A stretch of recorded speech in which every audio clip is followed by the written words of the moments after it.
എന്റെ സ്വപ്നത്തിലെ ഡയലോഗ് നീ എങ്ങനെ കേട്ട്? സ്വപ്നത്തിന് ഞാനും ഉണ്ടായിരുന്നല്ലേ പറഞ്ഞത്? അപ്പൊ ഞാൻ കേൾക്കാതിരിക്കോ? കേൾക്കാതിരിക്കാൻ ഞാൻ എന്താ പൊട്ടനാ?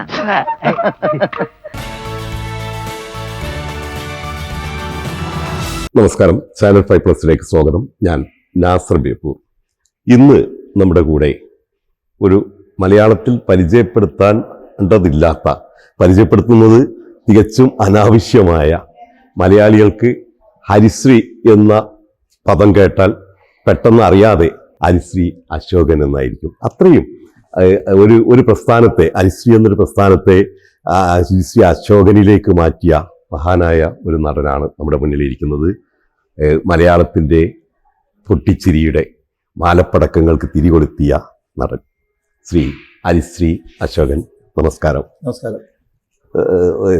ഇവിടെ ഒരുപാട് തവണ ദുബായിൽ വന്നിട്ടുണ്ട്, അബുദാബിയിൽ വന്നിട്ടുണ്ട്, എത്രയോ കാലങ്ങൾക്ക് മുമ്പ് തന്നെ.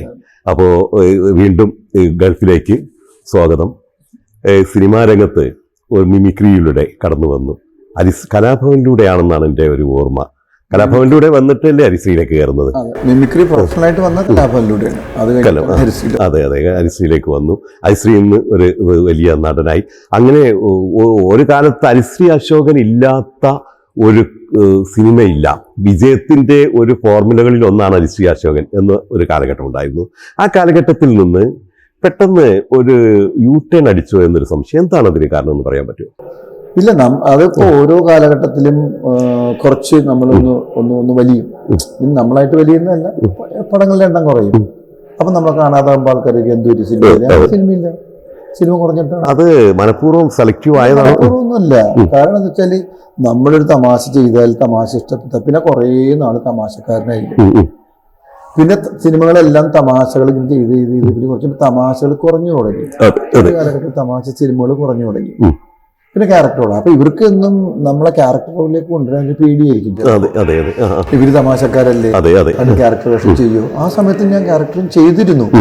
അപ്പൊ അതൊരു പക്ഷെ അല്ല, ക്യാരക്ടർ റോള് വളരെ മനോഹരമായി ചെയ്ത് ഞാൻ കണ്ടിട്ടുണ്ട്. എത്രയോ പടത്തില് വളരെ മനോഹരമായിട്ട് അവര് കാണാത്തോണ്ടായിരിക്കാം ചിലപ്പോ അങ്ങനെ ഒന്നും. അല്ലെങ്കിൽ നമ്മള് ചെയ്തിട്ടുള്ള ഇപ്പൊ ബാവുട്ടിയുടെ നാമത്തിൽ കടന്നൊരു മാത്രം ഈ സിനിമയ്ക്ക് നല്ല ക്യാരക്ടർ സത്യം. അപ്പൊ ആ സമയത്തൊക്കെ അത് നല്ല ഹിറ്റായിട്ട് പോയിരുന്നെങ്കിൽ ഒരു പക്ഷെ അവിടുന്ന് ഞാൻ ക്യാരക്ടർ വേഷങ്ങൾ കുറച്ച് കിട്ടിയത്. അപ്പൊ അതൊക്കെ ആ സമയത്ത് നല്ലപോലെ ഓടാത്തത് കൊണ്ടായിരിക്കും ചിലപ്പോ ഓടിയ പടങ്ങൾ ഭയങ്കരമായിട്ട് ഓടിയില്ല. അതുകൊണ്ടായിരിക്കും ചിലപ്പോൾ നമ്മളൊരു ഗ്യാപ്പ് വന്നു. അപ്പൊ ഗ്യാപ്പ് വന്നെങ്കിൽ എനിക്കത് പ്രശ്നങ്ങളൊന്നുമില്ല. വീണ്ടും ഞാനിപ്പോൾ സെലക്റ്റീവായിട്ട് കുറേ പടങ്ങൾ ചെയ്യുന്നുണ്ട്, നല്ല പടങ്ങളാണ് ചെയ്യുന്നത് എന്നെനിക്ക് എൻ്റെ വിശ്വാസം. ഒരു കാലത്ത് ഹാസ്യ നടന്മാർ എന്ന പേരിൽ പേരെടുത്ത നടന്മാരായിരുന്നു സുരാജ് വെഞ്ഞാറമ്മൂടാണെങ്കിലും ഇന്ദ്രൻസ്. അപ്പൊ അവരൊക്കെ തന്നെ ഒരു കളം മാറ്റി ചവിട്ടിയിട്ടുണ്ട്. ഹരിശ്രീ അശോകനിൽ നിന്നും ഇനിയും നമ്മൾ അങ്ങനെ ഒരു കളം മാറ്റി ചവിട്ടൽ കാണാൻ പറ്റുമോ? ഇല്ല, ഞാനിപ്പോ കുറെ ക്യാരക്ടർ വേഷങ്ങൾ ചെയ്തു, കുറെ ഇറങ്ങി. അപ്പൊ വേണ്ട വിധത്തിൽ ആ പടത്തിന് വേണ്ട പ്രൊമോഷൻ കൊടുക്കാതിരുന്നുകൊണ്ടാണ് ആ പടങ്ങൾ ഓടാതിരുന്നതെന്നാണ് എന്റെ വിശ്വാസം. തീർച്ചയായിട്ടും. ആ പടങ്ങൾ ഓടി ഹിറ്റായാൽ മാത്രമേ ഒരു ചെറിയ വേഷം ചെയ്താലും ശ്രദ്ധിക്കപ്പെടുള്ളൂ. അതുകൊണ്ടാണ് ഇപ്പൊ ഗോഡ് ഫാദർ എന്ന് പറയുന്ന പടത്തിൽ ഞാൻ ചെറിയ വേഷം ചെയ്തത്. മോഹൻലാലിന്റെ വൈറ്റ് തുപ്പിയാൽ എന്ന് പറയുന്ന അന്ന് ഞാൻ ഭയങ്കര നോട്ടബിൾ. അപ്പൊ ആ പടം ഭയങ്കര ഹിറ്റായിട്ട് ഓടി, നല്ല പടമായിരുന്നു. അപ്പൊ എത്ര വലിയ വേഷം ചെയ്താലും ശരിയാണ്, ചെറിയ വേഷം ചെയ്താലും ശരിയാണ്, പടം ഓടണം. ഓടി നമ്മൾ ശ്രദ്ധിക്കപ്പെടും. അപ്പൊ നമ്മൾ ആവശ്യക്കാരനാണ്. അപ്പൊ അത് ഇല്ലാതിരുന്നത് കൊണ്ട് മാത്രമാണ് ഇനിയിപ്പോ ഞാൻ ഇപ്പൊ കുറെ 7 പടം ഇറങ്ങാനുണ്ട്, 5 പടം ഞാൻ കംപ്ലീറ്റ് ചെയ്തത് ക്യാരക്ടർ വേഷങ്ങളാണ്. എന്നാലും കടകനും തന്നെ പടം ചെയ്തു. പിന്നെ അതുകൂടാതെ നല്ല പടമായിരുന്നു. അതും ഈ പറഞ്ഞ പോലെ നന്നായിട്ട് മാർക്കറ്റ് ചെയ്യാത്തതിന്റെ കുഴപ്പം കൊണ്ടാണെന്ന് പറയുന്നു, എനിക്കറിയില്ല. അത് ഓടിയില്ല അത്രയും. പിന്നെ അതിലൊക്കെ നല്ല ക്യാരക്ടർ വേഷമാണല്ലോ. നല്ല ക്യാരക്ടർ വേഷം. അത് ഞാൻ വളരെ പേടിച്ചത്. കാരണം ആ ക്യാരക്ടർ ഞാൻ ചെയ്യുമെന്ന് ഡയറക്ടറോട് ചോദിച്ചപ്പോൾ അശ്വൻ ചേട്ടൻ ചെയ്യും, അശ്വൻ ചേട്ടൻ ധൈര്യമായിട്ട് ചെയ്തു. ഒന്ന് ഞാൻ ചെയ്തു. പക്ഷെ അത് ഭയങ്കരമായിട്ട് ഇഷ്ടപ്പെട്ടു. ആ പടം വേണ്ട വിധത്തിൽ മാർക്കറ്റ് ചെയ്യാത്തതുകൊണ്ട് അത്ര ഓടിയില്ല. ഒന്ന്. രണ്ടാമത് ടർക്കീസ് തർക്കം എന്നൊരു പടം ചെയ്തു. അതും ഗംഭീര വേഷമായിരുന്നു, ഇമോഷനായിട്ട്. അതും അങ്ങനെ മാർക്കറ്റിങ്ങിന്റെ കുഴപ്പം കൊണ്ട് സിനിമ തിയേറ്ററിൽ നിന്ന് പ്രൊഡ്യൂസർ തന്നെ അതെന്ത് പ്രശ്നമുണ്ടെന്നും പറഞ്ഞിട്ട് മാറ്റി എന്നൊക്കെയാണ് അറിഞ്ഞത്. അതറിയില്ല സത്യം എന്താണ്. അപ്പൊ അങ്ങനെയൊക്കെ സംഭവിക്കുമ്പോഴാണ് നമ്മൾ പണിയെടുത്തിട്ടും ഒരു നിവൃത്തിയില്ലാതെ വരുന്നത്. അത് ഓടാതെ വരുമ്പോഴാണത്. തീർച്ചയായിട്ടും നമ്മൾ ചെയ്യുന്ന വേഷങ്ങൾ നല്ല രീതിയിൽ ചെയ്താൽ ആ പടം ഓടിയാൽ മാത്രമേ നമുക്ക് പിന്നീട് നമുക്ക് വേറെ വർക്കുകൾ അതിന് ഭാഗ്യം ഒരു പ്രധാന ഘടകമാണ്. തീർച്ചയായിട്ടും ഭാഗ്യം കൊണ്ടാണ് ഇവിടം വരെ എത്തിയത്. അതെ അതെ. അല്ല, ഹരിശ്രീ അശോകൻ എന്ന് പറഞ്ഞാൽ ഒരു ഭാഗ്യ നടനായിട്ട് ഞാൻ കാണുന്ന സമയത്ത് ഞങ്ങള് പിന്നെ മിമിക്രിക്കാരനായിട്ട് ഒരു മിമിക്രിക്കാരൻ എന്ന പേരിൽ നിന്ന് ഒരു പറ്റം കലാകാരന്മാർ സിനിമയിലെ ജയറാം വരുന്നു, ഹരിശ്രീ അശോകൻ വരുന്നു, ദിലീപ് വരുന്നു, എല്ലാവരും മിമിക്രിയിൽ നിന്ന് വന്ന് എല്ലാവരും ഭാഗ്യ നടന്മാരായിട്ട് മാറി. അത് മാത്രമല്ല, പഞ്ചാബി ഹൗസ് ഒക്കെ വരുന്ന സമയത്ത് ഹരിശ്രീ അശോകൻ ഇല്ലെങ്കിൽ പിന്നെ ഒരു പടത്തിന് ഒരു രസമില്ല എന്നുള്ള ഒരു കാലഘട്ടം വന്നു. അവിടുന്ന് പെട്ടെന്ന് ഹരിശ്രീ അശോകന്റെ മാർക്കറ്റ് ഇടിഞ്ഞില്ല. മാർക്കറ്റ് ഇടിയാതെ തന്നെ ഒരു നടൻ പെട്ടെന്ന് കുറെ കാലത്തേക്ക് കാണാതായത് ഒരു സ്വയം വിരമിക്കലിന്റെ മാതിരി ഞങ്ങൾക്കൊക്കെ തോന്നിയതാണ്. പക്ഷേ അത് ഞങ്ങളെപ്പോലെയുള്ള ആൾക്കാർ ഹരിശ്രീ അശോകൻ എന്താ അസുഖമാണോ എന്നൊക്കെ ഞങ്ങൾ വിചാരിച്ചിരുന്നു. അങ്ങനെ അല്ലാതെ എന്താണ് അത് അതിന്റെ രഹസ്യം? ഈ പഞ്ചാബി ഹൗസ് കണ്ടപ്പോ നിങ്ങൾ പറഞ്ഞത് ശരിയാണ്. കാരണം അച്ഛൻ ഇല്ലെങ്കിൽ ഒരു സിനിമ എന്ന് ചിന്തിക്കാൻ പറ്റത്തില്ല എന്ന് പറയുന്ന പോലെ ആ സിനിമകളെല്ലാം ഓടിയത് കൊണ്ട് മാത്രമാണ് ആ ചിന്തകൾ ഉണ്ടായത്. തീർച്ചയായിട്ടും നമ്മൾ അതുപോലെ ചെയ്തു തന്ന സിനിമകൾ ഇപ്പൊ ചെയ്യുന്ന ചില സിനിമകൾ ഓടിയിട്ടില്ല. ഓടിയിരുന്നെങ്കിൽ ഞാൻ കുറച്ചും കൂടി തിരക്കായിരുന്നു. ഇനിയിപ്പോ ഇപ്പൊ ലേറ്റസ്റ്റ് റിലീസ് എന്ന് പറഞ്ഞത് രേഖാചിത്രമാണ് ആസിഫിന്റെ. അത് ഹിറ്റ് ബമ്പർ ഹിറ്റായിട്ട് ഓടുന്നതാണ്. അതിലുണ്ട് ഞാൻ. അത് കഴിഞ്ഞ് ഇനി ഇറങ്ങാൻ പോകുന്നത് ആഭ്യന്തര കുറ്റവാളി തന്നെ ആസിഫിന്റെ തന്നെ ഒരു പടമാണ്. അതും നല്ല സബ്ജക്റ്റാണ്. അപ്പൊ അതില് ഇപ്പൊ ചെയ്തതിനേക്കാളും വലിയൊരു നല്ലൊരു വേഷമാണ് ഇമോഷണൽ ക്യാരക്ടർ. പിന്നെ കുറെ കഥകൾ ഇങ്ങനെ കേൾക്കുന്നുണ്ട്. എനിക്കിഷ്ടമാകാത്ത ഞാൻ ചെയ്യാറില്ല. കാരണം എനിക്കും കൂടി ഇഷ്ടമാണ്. ഞാൻ ചെയ്തത് കൊണ്ട് മാത്രം അത് ആ ക്യാരക്ടർ നന്നായത് കൊണ്ട് മാത്രം ആ സിനിമ കൂടി ഓടിയാൽ മാത്രമേ നമ്മൾ ചെയ്തിട്ട് കാര്യമുള്ളൂ ഒരു തീരുമാനം എടുത്തിരിക്കുകയാണ്. അപ്പൊ അങ്ങനെ ടോട്ടാലിറ്റി നന്നായി വരുന്ന ഒരു സ്ഥലത്തിൽ ഞാനും അതിന്റെ ഒരു പാർട്ടാവുന്നുള്ളൂ. ഇപ്പോ ഈ ഹരിശ്രീ അശോകൻ നായകനായിക്കൊണ്ട് ഒരു പടം എന്ന് പറയുമ്പോൾ അങ്ങനെ ഒരു കാലഘട്ടം എല്ലാവരും ഇപ്പോൾ ഈ ഇന്ദ്രൻസ് ആണെങ്കിലും സുരാജ് വെഞ്ഞാറമ്മൂടൊക്കെ പെട്ടെന്ന് ചുവടുമാറി ഇപ്പോൾ അവർ നായകന്മാരായിക്കൊണ്ടിരിക്കുകയാണ്. അങ്ങനെ നായക വേഷങ്ങൾ എപ്പോഴെങ്കിലും മനസ്സിൽ ആഗ്രഹിച്ചിട്ടുണ്ടോ? ചെയ്തിട്ടുണ്ടല്ലോ നായക വേഷം. അന്ത്രൂതമാൻ ചെയ്തു. അങ്ങനെ 2-3 പടങ്ങൾ ചെയ്തു. അത് എന്തായിരുന്നു പ്രേക്ഷകരുടെ ഓടിയില്ല.